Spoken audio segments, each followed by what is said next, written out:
I don't know how to talk about this book without screaming. I'm losing my goddamn mind, not that I had it in the first place. This is the best time of my life. I'm really thriving. I love everything. I have never, ever been happier. Please direct all of your complaints to her. It has nothing to do with me. This was out of my hands. Hello, my friends. Thank you for clicking on this video. Thank you for wanting to spend some time with me. And by the title of the video, you probably already know what's going to go down.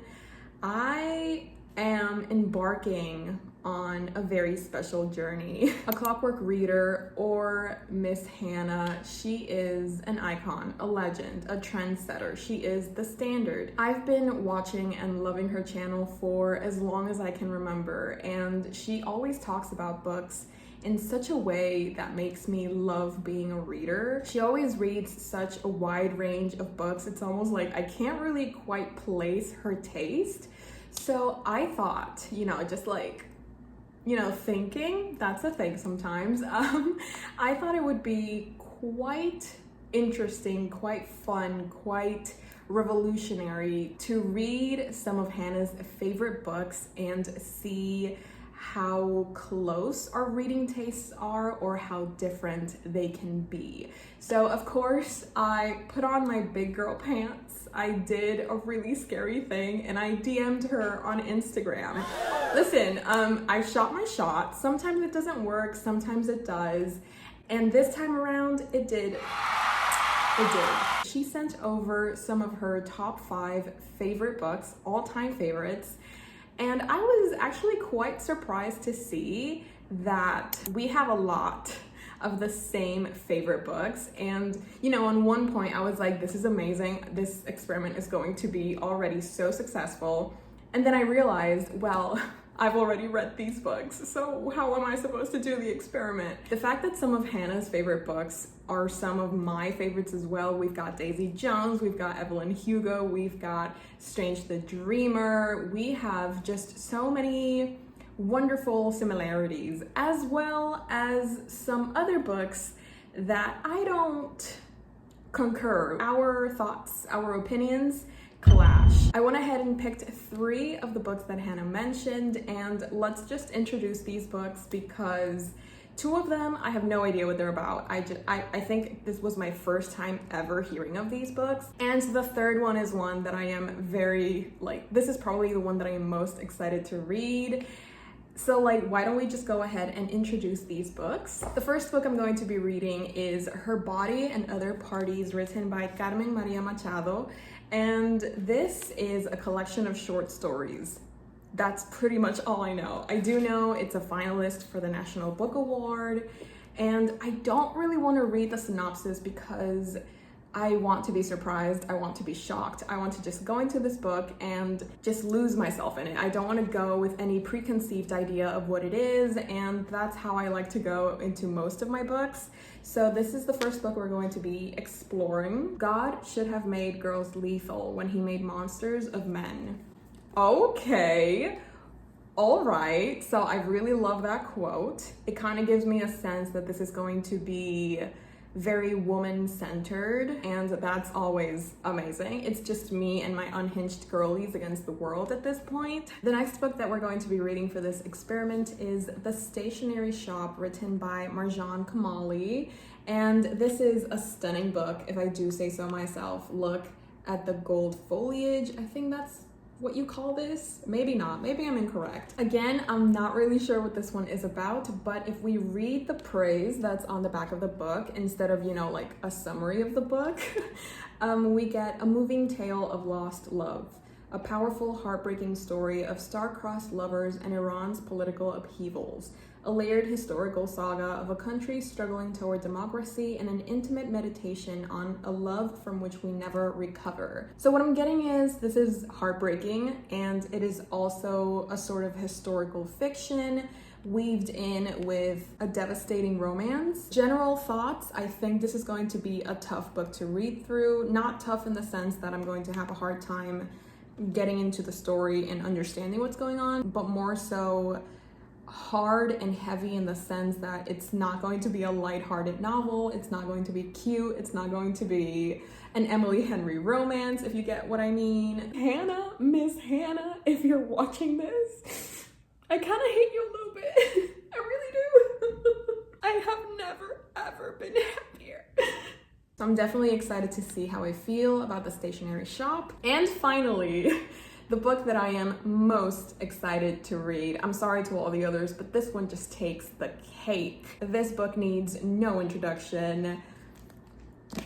It's The Night Circus by Erin Morgenstern. Hi. This is probably the book that I connect to Hannah the most because it's such a big part of her life. Like, her Instagram and her YouTube is just, I don't know, I've always just in my mind connected The Night Circus to Hannah, and I feel like it's finally time to read it, especially because I've already read The Starless Sea. I read it 2 or 3 months ago, and it absolutely completely changed my life. The writing was something that I had never encountered before. It was so different from anything that I've ever read. So I already know that I love Erin Morgenstern's writing. I already know that I love her mind and how it works and how she comes up with these brilliant and beautiful stories.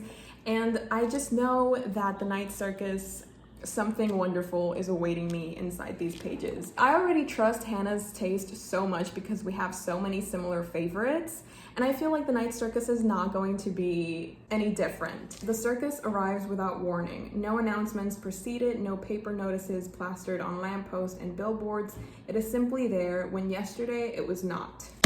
Hey, that's it. That's all I'm gonna read. That is all I am going to read. These are the 3 books that I am going to be reading.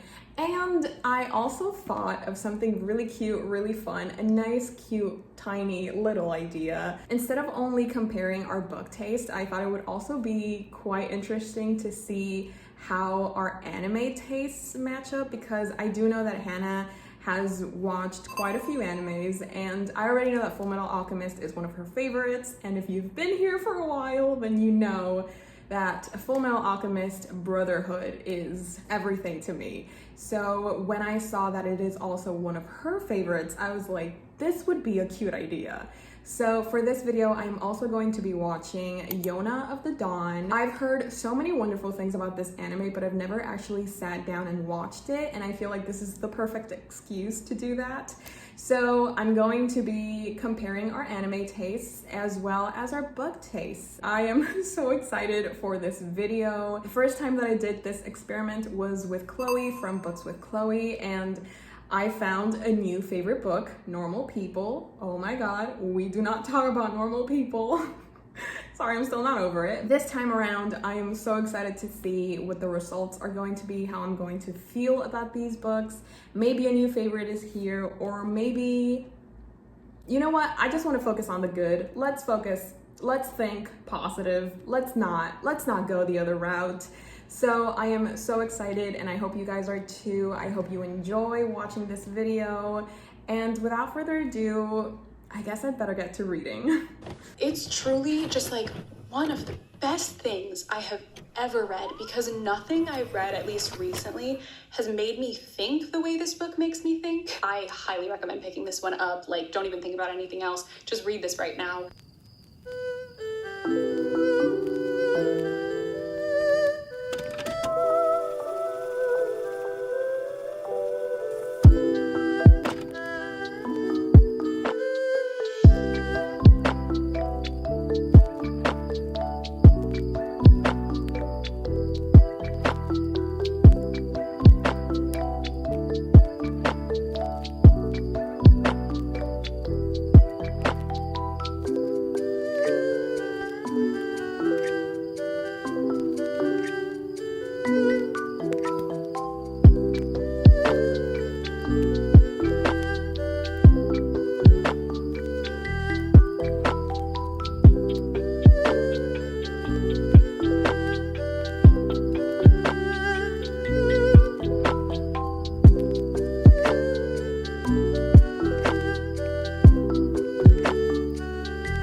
This book,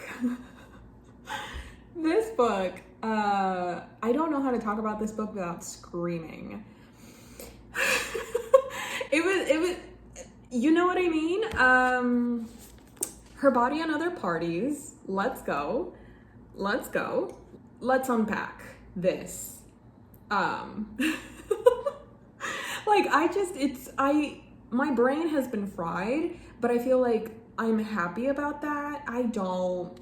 It's a weird feeling because this book just makes you think a lot. It makes you sort of question everything. It makes you think of things that you didn't even know needed to be thought about. Thoughts. Yes. This is probably the most unique short story collection I've ever read because Carmen Maria Machado does such a good job at blurring the lines between genres and sort of making her own. There is such an eclectic mixture of psychological and physical horror. There's science fiction, there's fantasy, there's magical realism.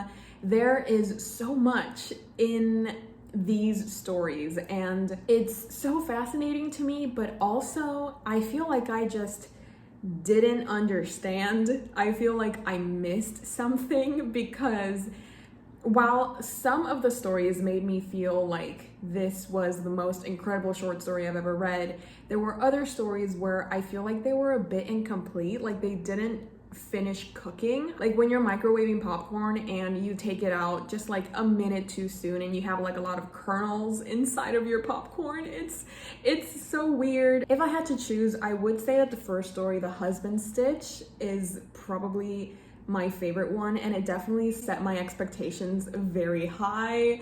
And I feel like because of that, I was just a little tiny bit disappointed because none of the stories kind of ever reached the same level as The Husband Stitch. A woman's body never exists in isolation. There is always her body and all those other parties who believe that they are entitled to it. Each story in its own way explores the creative and violent ways that women's bodies are treated, whether it be by our own hand or by society. I feel like Machado's writing is so peculiar and so beautiful and also so terrifyingly good. She has such an amazing way of writing about these experiences. No matter how fantastical or how weird or how unexplainable they are, Machado does such a good job at making us feel the pain of these women, and she does it in such a way that you're just left feeling so empty, but like in a good way.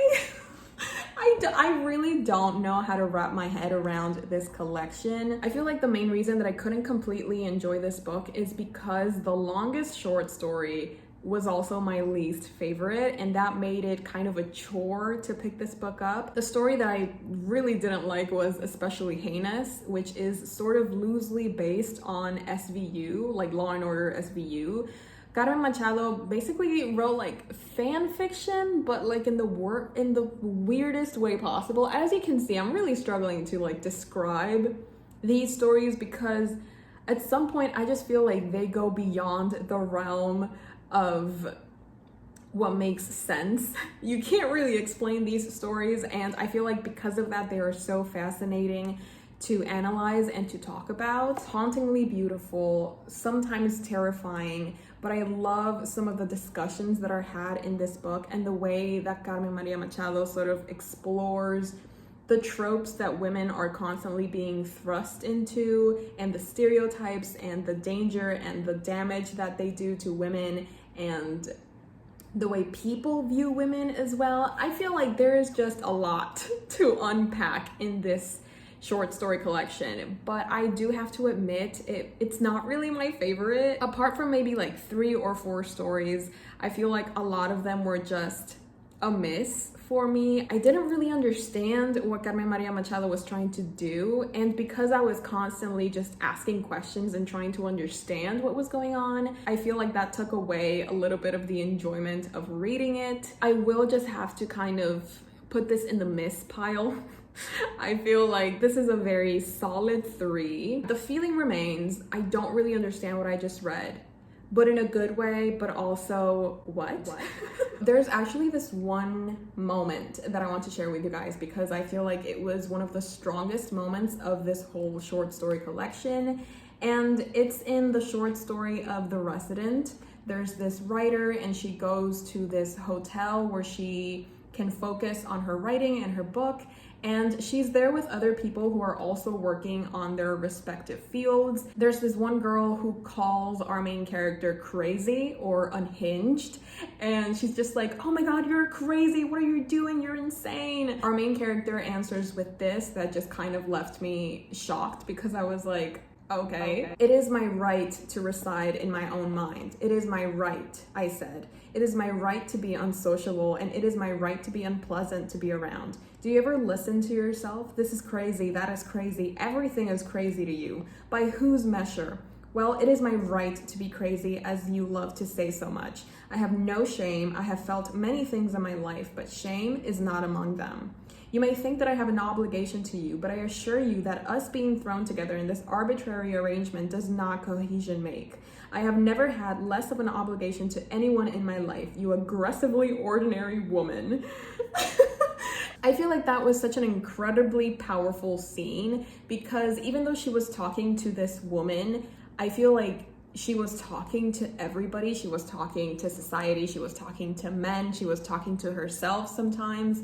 And it's this fear that women have of being unapologetically themselves and being afraid that maybe they're being too much or they're being too little, and they're not really just focusing on themselves and their own journey. They're sort of basing their growth on other people's expectations. And I feel like that moment in this story was such a cathartic experience for all of these characters. I am very interested to pick up other books by Carmen Maria Machado because, as I mentioned, I'm just in love with the way that she writes. Her writing style is like nothing that I've ever read before, and that makes it so interesting to continue reading. Even though sometimes the stories themselves are not that captivating, I feel like I stayed because of the writing. So even though it's this strange experimental type of collection of short stories, I do see why Hannah would love this. I believe, I don't know. Sorry, sometimes I feel like I understand this and then sometimes I don't. And that's okay. And I feel like that's where I'm going to end this experience. I feel like I'm ready to move on to the next book. I'm glad I read it. It definitely it makes me feel like there's a lot of things in this world that I don't understand and that I'm probably blind to, and it's always exciting when a book makes you question what you know and what you should know or what you think you know. I think that's always very exciting and sort of mind-blowing. So yeah, that was Her Body and Other Parties. I'm still not sure what just happened. I still feel like I'm having an out-of-body experience. But hey, that's what I signed up for, I think. Maybe. Yeah. This book completely took me by surprise, and that book is The Stationery Shop by Najon Kamali. This book is so good. I don't know what to tell you. Just read it. Literally read it.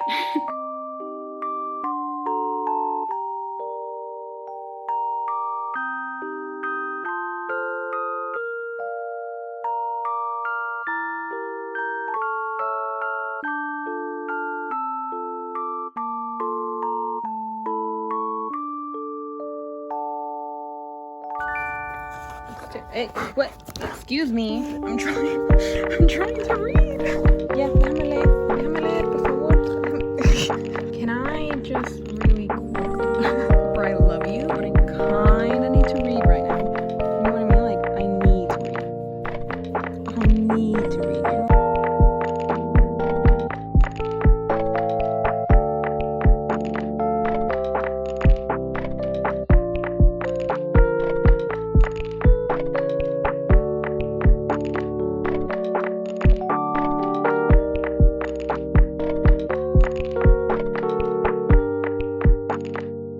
Normally when I do updates, I've already finished the book, but for this one,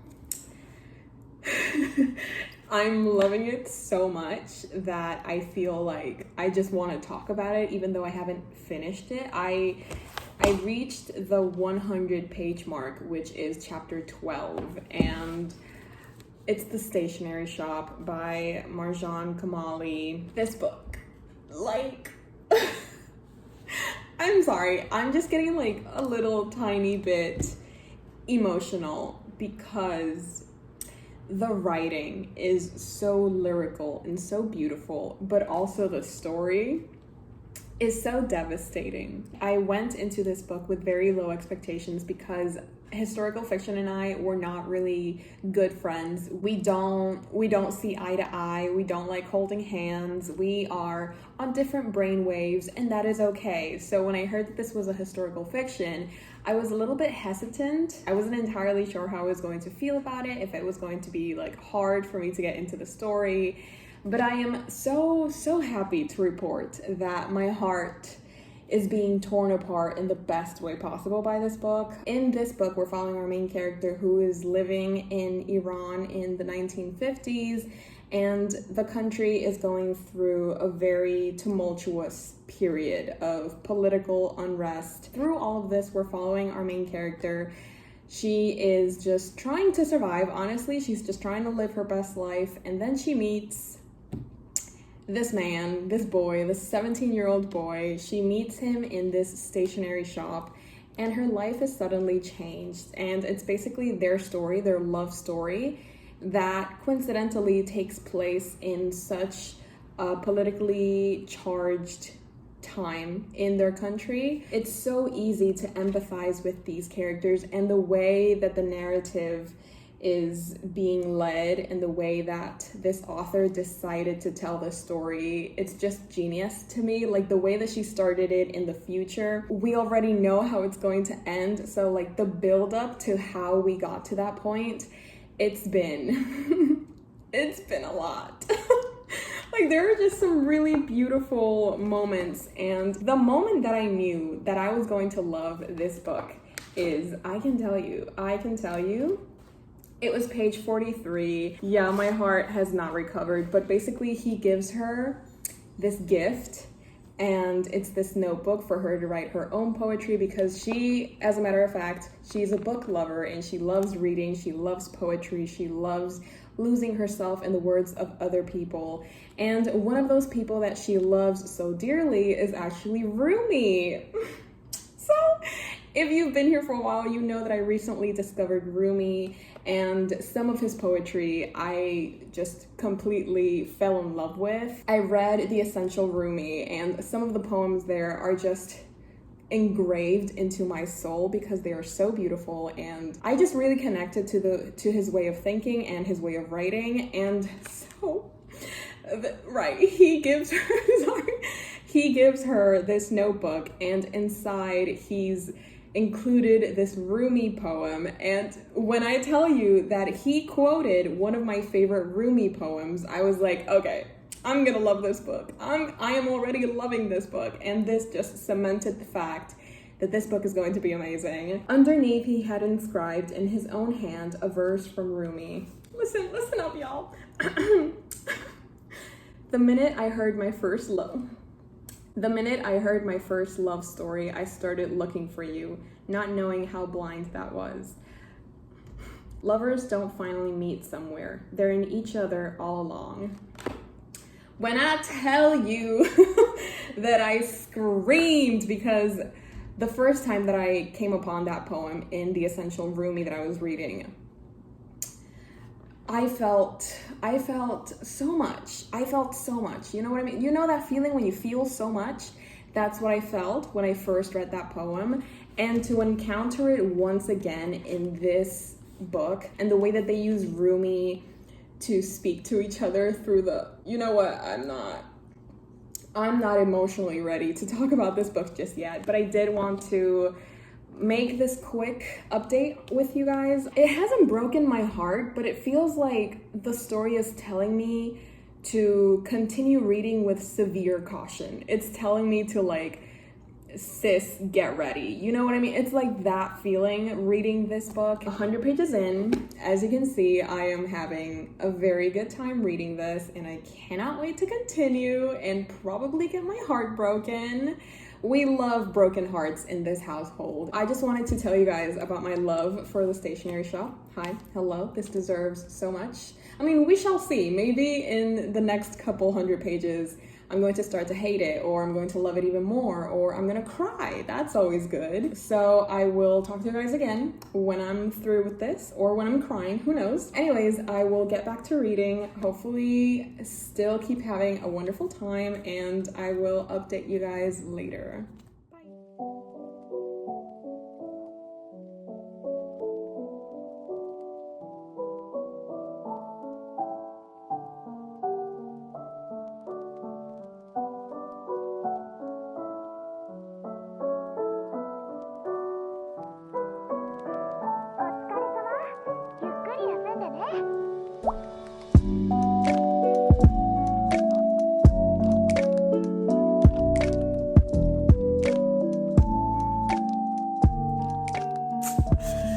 Ay, Dios mío.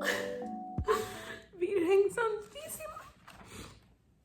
Nah. I'm very surprised. I was not expecting to cry with the stationery shop, but it's been getting hard. It's been getting, you know what I mean? And it's just really heartbreaking. And it's just like the way that this pain is written about. Like, it's not even, I don't understand the things that these people have to go through. And it's just like, why? You know what I mean? Like, why? So anyways, this is where I am. So I haven't even finished it, but I'm losing my goddamn mind. Not that I had it in the first place. Sorry, I'm such a mess right now. How can I not be a mess with this book, you know what I mean? Literally just woke up. I thought it would be a great way to start my day, to just keep reading the stationery shop. Not a great idea. I didn't know what I was about to experience, and now I'm starting my day off with crying, something that I haven't done in a while. But just so you know, I'm still loving the stationery shop. I'm feeling high. I don't want to spoil it, but I'm feeling like this is gonna be a 5-star. Yeah, hopefully I didn't just jinx myself. I do have 70 more pages to go, but if this book just keeps being what it's been so far, this is a very easy 5-star. So I'm gonna go dry my tears, and just, I mean, why should I dry them? I'm just gonna go start crying again. I'm gonna go read.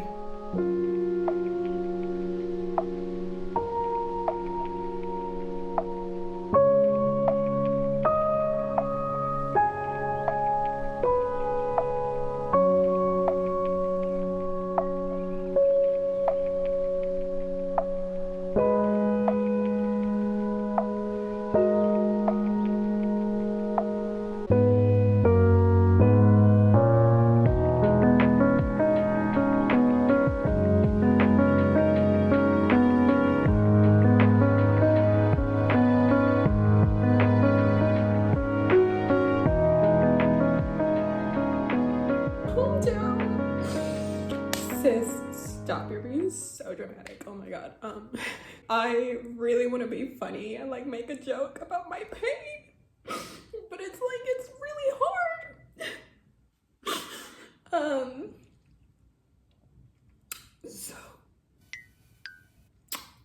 I don't know if I hate Hannah for doing this to me, or if I should thank her. I mean, right now I kind of hate her. I kind of hate Hannah. This is the best time of my life. I'm really thriving. I love everything. I have never, ever been happier. You know, in Vampire Diaries, I don't know why this is coming up right now, but you know in Vampire Diaries, when Elena switches off her humanity, sis, I need that switch. Where can I get it? I want to stop crying. I need to stop crying before I completely and fully dehydrate. How dare the world keep going as my world is falling apart? You know what I mean? Like, hey, Hannah, Miss Hannah, if you're watching this, I kind of hate you a little bit. I really do. I really do hate you a little tiny, just a tiny bit.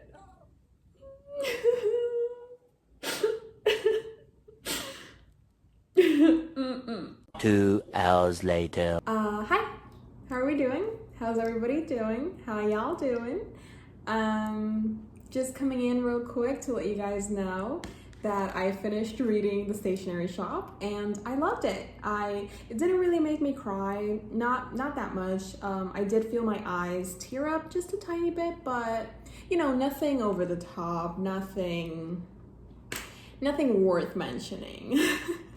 No, but in all honesty, this book definitely took me by surprise. I was not expecting to connect to this book so much. I was not expecting it to have so much control over my emotions. I didn't even realize the moment when I gave this book my heart, but this book definitely did what it wanted to my heart. It destroyed it, it put it back together, it made me feel so many things. I definitely went through a roller coaster of emotions reading this, and I am so grateful. I am so happy, I'm so honored to have had the opportunity to read such an amazing book, such a world-shaking, earth-shattering book. Underneath it all, this is a love story, and this is probably going to be one of the best love stories that you ever read. It's heartbreaking, it's hopeful, it's beautiful, it's going to hurt so much. It is so painful, and I just don't really know how to talk about this book because I feel like the more that I love something, the less vocabulary I have to describe it. And I feel like I've said that before, but it just keeps being true. There are so many phrases, so many words, so many moments that will forever be etched into my heart. And I understand why Hannah was just like, read this. Just read this, because I don't know how to even talk about this book. I just feel like you have to experience it for yourself. But just know that this is a 5-star book. I feel like there's nothing else that I could give this book. It's just that good. And for me to give a historical fiction book a 5-star rating, you just know it's going to be good. And I feel like I was so afraid that the historical aspects were going to hinder the enjoyment of reading this book, but honestly, it was done in such a beautiful way and in such a cohesive way that I didn't even feel the strain of it. I feel like it was so well done. It was so well done. So even though I was experiencing all of these emotions reading this love story, I also got to learn about actual history and Iran and what happened in 1953. And I feel like that is priceless. Wow. Wow. I have no words. I am gobsmacked. I am perplexed, flabbergasted. I cannot wait to read The Night Circus, but before I get to another book, I feel like I'm going to take an anime break and maybe start Yona of the Dawn because I just need a break. I need my heart to heal. Hopefully Yona of the Dawn isn't devastating because I just feel like that would be the nail in the coffin if Yona of the Dawn is also devastating. So hopefully I get some lighthearted moments in the anime at least. But yeah, Stationery Shop, life-changing. This was everything. The book that everyone was waiting for because I never shut up about it, The Night Circus by Erin Morgenstern. Genuinely, how many more times do I have to mention this book before everyone reads it? I don't know. I feel like I push it in every single video, but if you haven't read it yet, this is your next chance. This is me reminding you to pick it up finally.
Losing my absolute mind. My microphone. Oh my gosh. Oh my god. Oh my god. Oh my god. Okay. Hi. I am feeling very weird. And I call it weird, but the feeling is just happiness.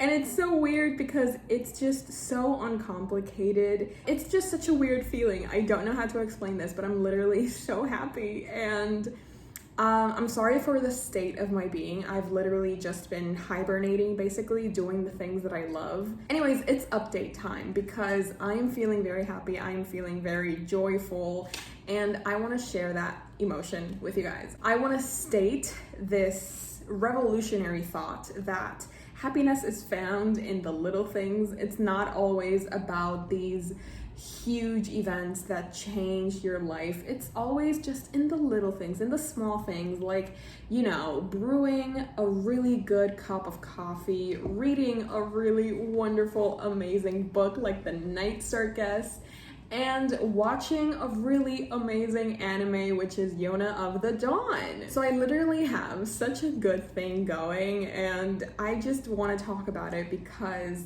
I just feel so good, and that's so weird. Okay, maybe taking my glasses off wasn't the best idea, but I do want you guys to like see my face, see this as I talk about The Night Circus because I am loving this. To some extent, I knew that I was going to love this because I love the Starless Sea so much. So I knew, for example, I was going to love the writing style, and I mean, Erin Morgenstern's imagination and the way that she builds these fantastical worlds. I knew I was going to love that side of the story, but I just didn't realize how much I was going to love this book. Okay, it's still too hot. Anyways, I am loving The Night Circus. No surprise there. Who's surprised? If you are, you shouldn't be. Welcome to my channel. I am very, what's that word when you're predictable? Yes, I'm a very predictable human being. I have been listening to this one playlist that just hits the right spot every single time. Like, I'm reading this fantastical story of this kid called Bailey as he visits the circus, and he's just falling in love with all of the tents and all of the things that look impossible, but as you learn, the more that you read, nothing's impossible. And as I'm reading scenes like that, the playlist has the most whimsical, beautiful, classical piece playing in the background. It's just like, this reading experience has been an experience of all of the senses. Like, for some reason, when I read this book, I just feel like I'm inside of it. It just makes all of my senses come alive. I can smell the caramel popcorn. I can hear the children laughing and the circus music in the background. I can see all of these fantastical sights, and I can taste the magic in the air. And it's just like, it's so insane how deeply I am loving this book, how much it feels like I am in these scenes with these characters, how I have fallen in love with one Celia Bowen. I'm sorry, I would die for that woman. I would let her skin me alive and wear me as a coat. I would literally give up everything for Celia Bowen. And I don't really know when I realized that this was going to be a 5-star, but it's pretty quite obvious for me personally. And if it wasn't obvious by the way that I'm speaking of this book, this is going to be a 5-star. It's just one of those books that giving anything less than a 5-star I just feel like it's against the law to give this book anything less than 5 stars. I feel like we should create a new rating system that lets us give books 6 stars, because this is not a 5-star. This just goes beyond the 5-star realm. And apart from reading such a wonderful book, I also started watching Yona of the Dawn. Now listen up, y'all. I've only watched the first 5 episodes and I haven't been able to stop. I literally had to stop myself to film this before the sun set because I really wanted to talk about Yona of the Dawn and the night circus and just the fact that I'm feeling so happy because of the things that I've been doing today. And Yona of the Dawn is definitely like a big source of where I'm getting my serotonin. When I first started Yona of the Dawn, I had no idea what it was about. I just went into it. It kind of looks like an old anime because of the animation, and the poster kind of gave me oldie vibes. So I was a little bit hesitant. Excuse me. I was a little bit hesitant, of course. I'm so sorry. But I used Hannah as the inspiration to finally start Yona of the Dawn, and oh my god, I am so upset that I haven't started this anime sooner because it's so good. Like, first episode, I am reeling. I am going through so many things. I literally screamed at my screen. I don't want to say anything. But oh my god. Oh my god. Oh my god. Oh my god. You know what I mean? Like, yeah, like literally, like just, yeah, yeah, you know what I mean? Like, I know you know what I mean. You know, we don't even need words at this point. I feel like we just have a mental connection, and you know exactly what I mean when I'm talking about Yona of the Dawn. You know what I mean? Like, you have been stopped. As you can see, I've lost my mind, and I've never been happier about it. Literally, Hannah is out here saving lives left and right, introducing us to things like Yona of the Dawn and the night circus. Come on now. And of course, we cannot forget the stationery shop. God bless you. The experiment is not even over. I still need to finish Yona, and I still need to finish night circus, but I can say with complete confidence, I would give Hannah responsibility over my life. I would let her pick and choose whatever she wanted for me in my life. Like, I would let her make the decisions, which is great because I've never been that great at making decisions for myself. Yes, girl, you do that. Miss Hannah, again, if you're watching, thank you. Thank you. Your service is so appreciated. I'm gonna go back to watching Yona of the Dawn. Keep on screaming. Oh my god, those first 5 episodes that I've seen are blowing my mind. Like, even as I'm talking to you guys, right now, what's running through my mind is just Yona of the Dawn. Sorry, I just keep thinking of Yona. I hope you guys have been enjoying the video so far. Please be patient, there's still more to come. But I hope you're enjoying, and let's continue.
can't because you're too sad. That's me. Hi. Here's the reason that I'm so sad. I finished Yona of the Dawn, and then I realized that it didn't get renewed for a second season, which honestly I think is a clear example of the misogyny that we women have to go through in this society. The fact that I don't get to see the 4 dragons and Hack and Yona and Yoon, the fact that I don't get to see them animated anymore. Sorry, I just find that unacceptable. And you know another reason that I'm sad? I finished the night circus. Literally all of the things that were making me happy, that were bringing joy into my life, they're gone. They went kaput. They ended. They are no longer here. They are in a sense, but you know what I mean. You know the feeling of having to accept when things are over, when things are done. I've never been good at that. I've never been good at accepting when a good thing is over. And I feel like those issues are really coming up right now. I finished the night circus and I was correct. At least I have that. I was in the right when I said that this was going to be a 5-star read. If I'm being completely honest, I still don't know how I feel about that ending. I just really don't know how to feel. You know what I mean? I feel like I've said, you know what I mean, just to sort of like a cop-out to not have to sit on my feelings for too long. If you guys don't know what I mean, who does? You know what I mean? I'm really trying so hard to not use that phrase, but apparently it's like my crutch now. I don't know how to explain why I'm feeling this way without spoiling what happens in the end, so I am not going to spoil, because if you're interested on picking up the night circus, I feel like the best way to go into this book is just knowing absolutely nothing and being spoiled for nothing. Hannah, a clockwork reader, her taste has been approved by Throne of Pages. Because of her, through her, I've found a new favorite book, I have found a new favorite anime, I have found things that otherwise I don't think I would have. And I think we all need to give Hannah a big round of applause just for being that girl. Yeah, she deserves it. She deserves it. I'm just so incredibly happy that I did this challenge with a clockwork reader, because I literally had no idea what was awaiting me when I first started this challenge, and I feel like also adding that anime element made it a lot more interesting as well. And because I loved Yona so much, I decided to try out another of Hannah's favorite animes, but that's not one that I'm going to be including here, but it is a Fruits Basket. I'm currently on episode 6, and yeah, it's a good time. I definitely don't think I would have started it if it weren't for Hannah. So once again, everybody give it up for Hannah, or a clockwork reader. Come on. Now that all the books have been read and the animes have been watched, this officially brings this reading experiment to a close, and I am just so happy because I found so many wonderful new things, so many wonderful books and stories, and I just went through so many positive emotions through this experiment, and they're all due to a clockwork reader, aka Miss Hannah. So a clockwork reader's taste has officially been verified. It has been validated by Throne of Pages. I had so much fun sort of walking out of my comfort zone. I didn't walk that far, but I just know that it would have taken me a very long time to get to these books, especially Her Body and Other Parties and The Stationery Shop. I just can't get over how much fun I had in this experiment. It was like so good. It's literally, I wish I could do it all over again, because Yona. I have integrated Yona of the Dawn into my personality. You guys are going to get so annoyed at me because I will not be shutting up about Yona of the Dawn for like the next 2 to 3 months. It's literally my whole new personality. I'm so sorry in advance, but if you need someone to blame, it's a Clockwork reader's fault. It's Hannah's fault. Please direct all of your complaints to her. It has nothing to do with me. This was out of my hands. So anyways, I hope you guys enjoyed. Let me know if there are any other creators that you would like to see me tackling next. Leave a comment, leave a like, subscribe if you like. I guess it's time to say goodbye. I don't know why I'm so emotional. I can't believe this is finally over. It feels like the end of an era for some reason, or I'm just being extremely dramatic, which I mean, wouldn't be out of character for me. I love you all so very much. Thank you for watching, and I will see you next time. Bye.